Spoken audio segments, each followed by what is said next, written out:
Detroit has always been one of the wildest cities in the country, but now, with new hot rappers popping off in the area, fans are learning about the war going on in the city between CASHGANG and BANDGANG.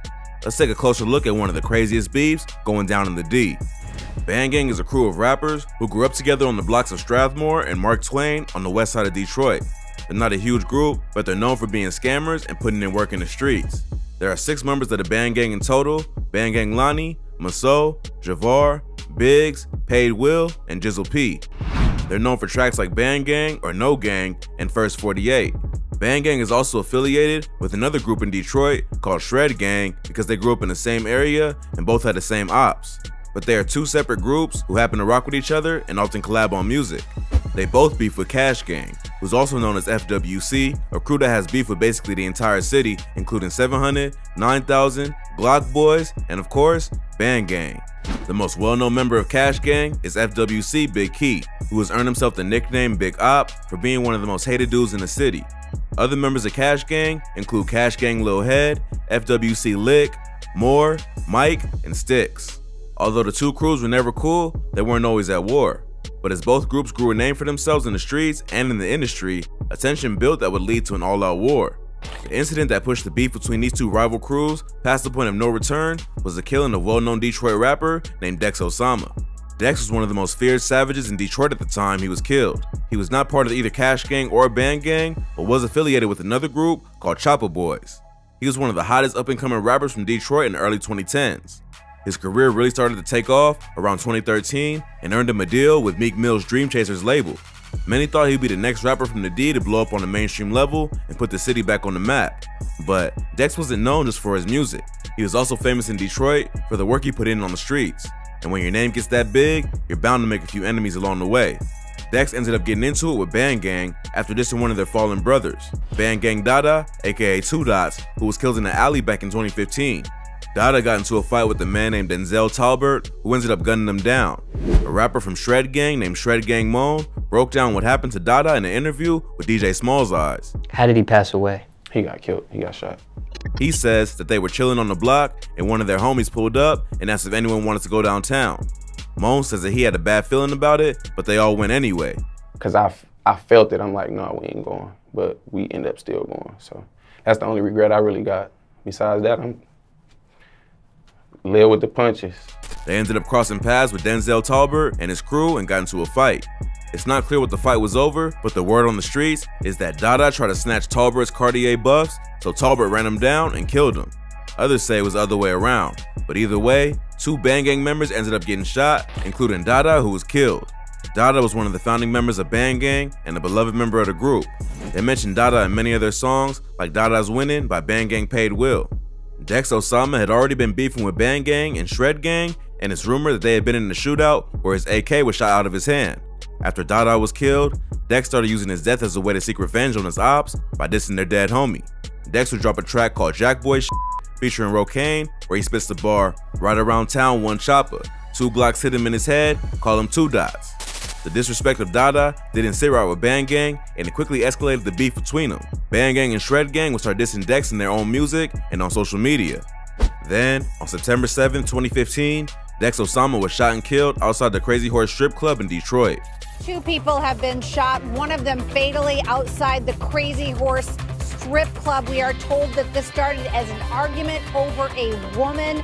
Dex's girl was a dancer there, and he had gone to see her. He got into an argument with some other dudes who were trying to dance with her, and the situation escalated into gunfire.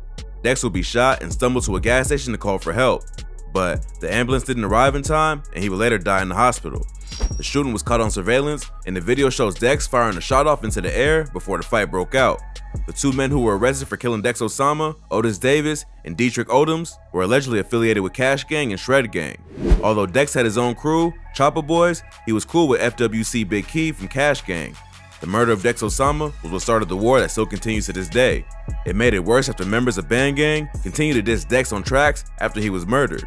So Big Key felt like he had to defend his dead homie. The 2 gangs started going at it both on social media and in the music.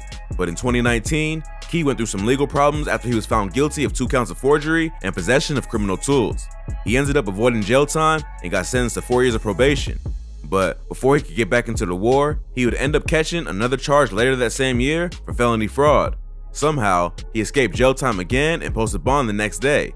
But just as CASHGANG was celebrating their leader being back home on the streets, BANDGANG would be mourning the loss of another one of their most respected members, Jizzle P.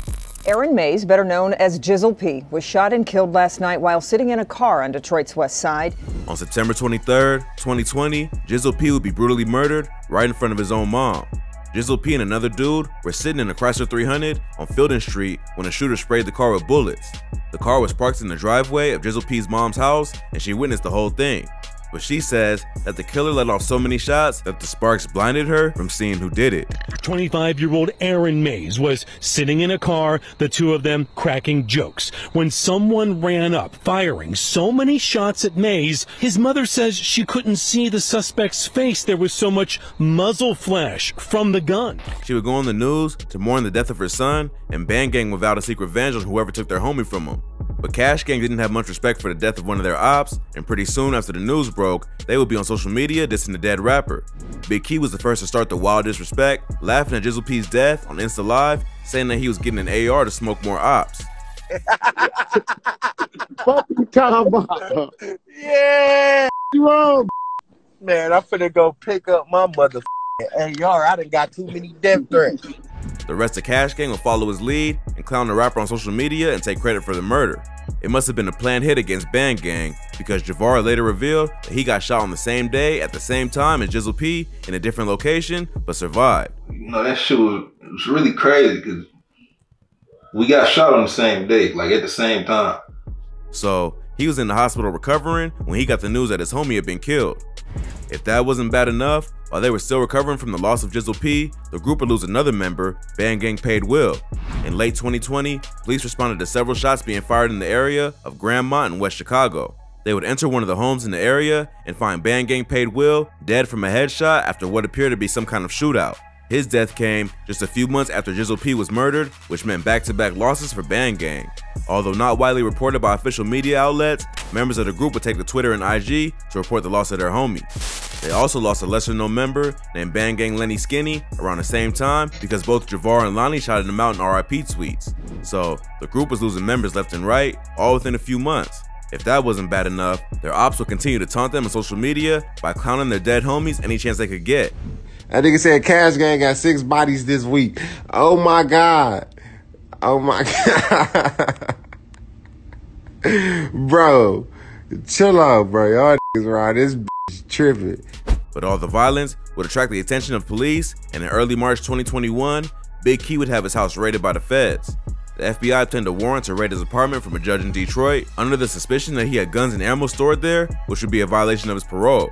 Big Key and his girl were at home when the feds showed up, and the search uncovered a Taurus G3 9mm pistol and a necklace that said Big Key.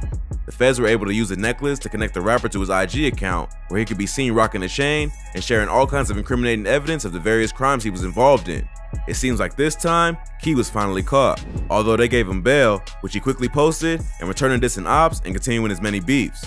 Key would get into it with BANDGANG Javar on IG, and CASHGANG Lick would end up dropping a diss track called Wet Jumper, where he dissed all the dead members of BANDGANG. The beef would get even more serious after BANDGANG would almost lose another one of his founding members, BANDGANG Lonnie, who was shot in the head but survived. He would post pics on social media of himself in the hospital, flexing tons of cash, showing ops that he wasn't scared of their assassination attempt. This would lead to even more beef online after CASHGANG Lick and Lil Head would take the bait and start dissing Lonnie under his post. This brought up some old photos that revealed Lick was once part of BANDGANG but switched sides and started beefing with his former friends. If this is true, it would be a bad look for CASHGANG, but it's possible that the photo is just a troll and could be photoshopped. Either way, it doesn't seem like the beef between these two crews will be dying down anytime soon. BANDGANG has lost most of its founding members, and Big Key will likely have to face charges for getting caught with the weapon while on probation. It seems like this is just another tragic story of two rap crews who won't stop beefing until everyone is either dead or in jail. But once blood has been shed and dead homies have been disrespected, it's only a matter of time before someone gets revenge.